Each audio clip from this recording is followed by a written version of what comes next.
Hello candidates, I am going to dictate you a passage from Progressive magazine. So please get ready for the dictation.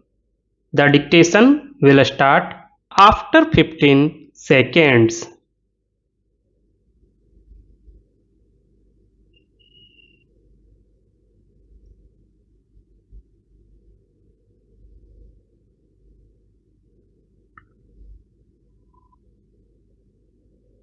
Madam, when I heard the statement made by the Honorable Home Minister and when he made a reference in it to the local touch, I really thought that his statement would apply some balm on the wounds inflicted on Assam.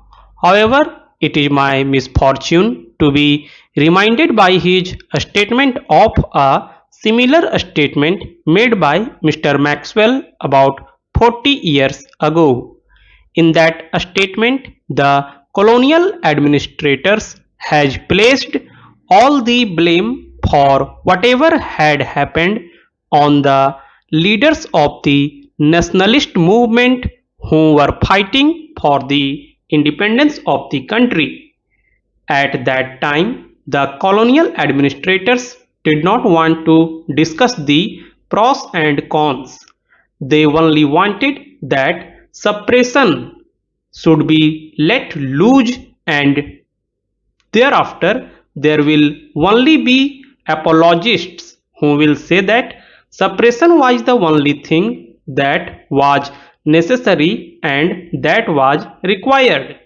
It is unfortunate that the Honorable Minister has displayed a similar colonial insensitiveness. It is unfortunate that from the very beginning, when he took over as the Home Minister, things started going wrong with the people of Assam and with the negotiations on Assam.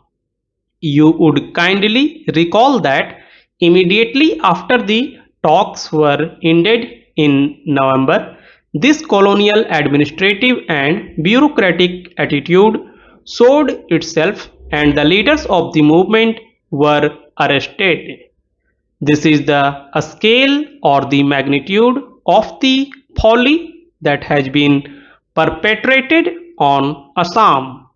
If it were possible for the government to see regions, they could have, with great statesmanship, avoided the Holocaust that have visited Assam.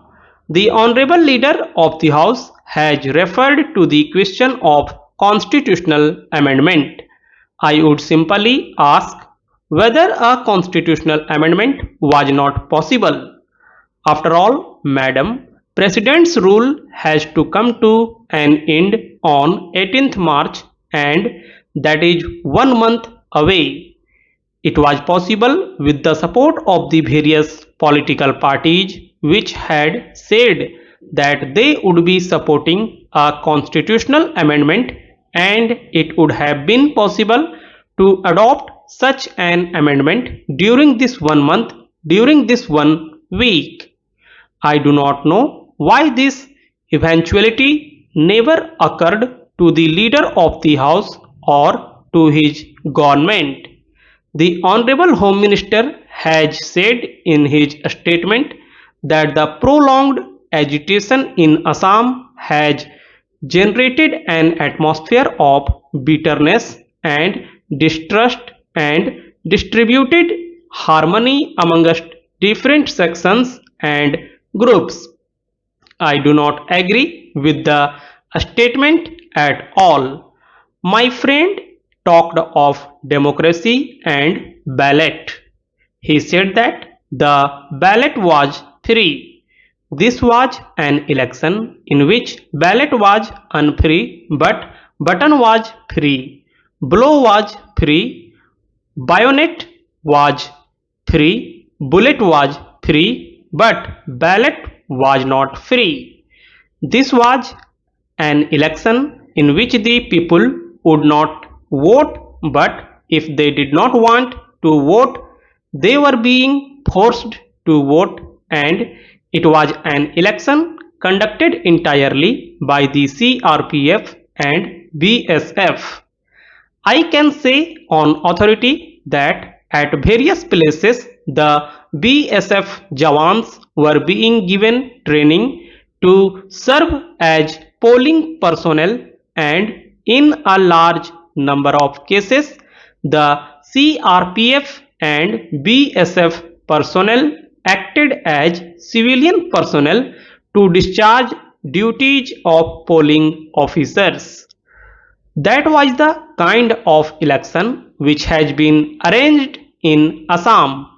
But then, when you say this election is a normal election, when you say the situation is an ordinary situation, I would only recall the kind of oppressive laws that were available and are still available in Assam. Who does not know about the Special Armed Forces Act? Who does not know about the Disturbed Areas Act? Who does not know that the various provisions of the infamous Police Act of 1861 were also implemented in Assam? Who does not know that NSA and ESMA were also implemented?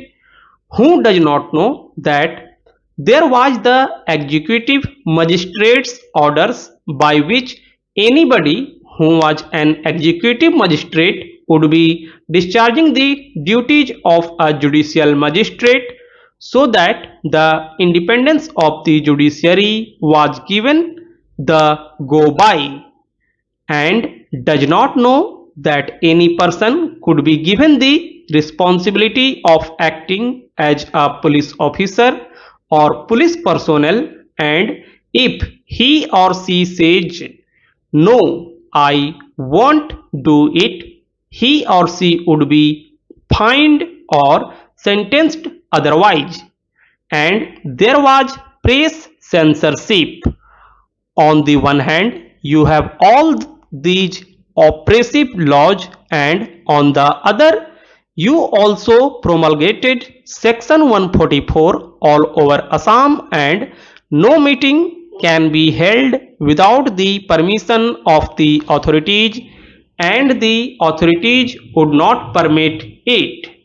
This was the situation, and it is said that there was a free election whenever an ordinance was issued, whether it was the ordinance relating to the position of the executive magistrates or an ordinance relating to police forces. The plea was that the situation was extraordinary. In each Gazette notification, it was said that the situation was extraordinary, and that is why we are doing this. We are taking over these powers.